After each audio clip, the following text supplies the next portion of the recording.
बिस्मिल्लाहिर्रहमानिर्रहीम। अस्सलाम वालेकुम जी। सब दोस्तों का क्या हाल है? ठीक हैं? अच्छा जी, आज माशाल्लाह हमने ये जो 1692 का प्लाट लगाया था राइस का, आज हम इसकी जो कटाई है वो शुरू करवा दी हुई है हमने।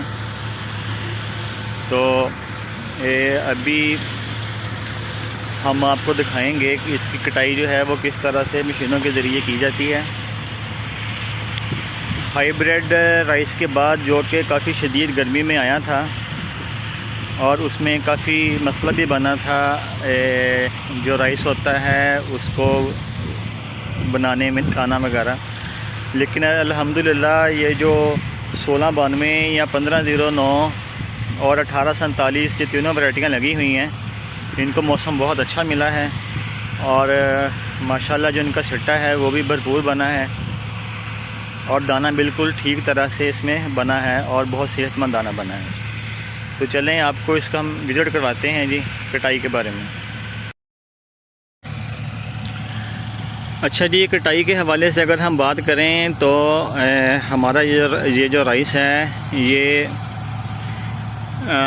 1 अगस्त को इसकी जो सोइंग है वो हुई थी और इस पूरे प्लाट में जो हमारी मूंजी है वो कहीं कहीं से गिर भी गई थी, क्योंकि रात को जो है वो त्रेल पड़ती है और ऊपर सिट्टे का वज़न भी होता है।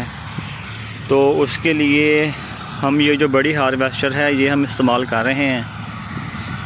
और क्योंकि यहाँ पर अभी आलू लगेंगे और अलवा स्टोन हमारा लग भी चुका है, उसके लिए पराली की ज़रूरत होती है। तो जो हम मूंजी हमारी खड़ी है उसके लिए हम ये जो छोटी मशीन है जो पराली बनाती है इससे हम कटाई करवा रहे हैं। तो इंशाल्लाह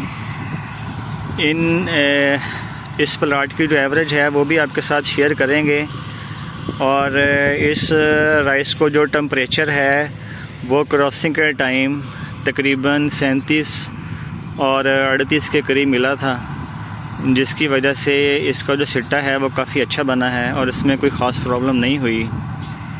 जबकि जो इससे पिछली फसल हाइब्रिड की थी उसकी क्रॉसिंग तकरीबन 50-52 डिग्री में हुई थी, जो कि काफ़ी ज़्यादा फ़र्क है टेम्परेचर का। तो उस वजह से इसका जो सिट्टा है उसमें प्रॉब्लम आई थी, लेकिन इसका सिट्टा बिल्कुल ठीक है। ये देखें, इसकी जो भराई है वो भी माशाल्लाह अच्छी है जी सिट्टे की।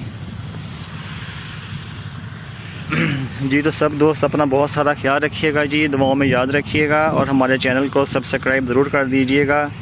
आप सब दोस्तों का बहुत बहुत शुक्रिया और अल्लाह हाफिज़।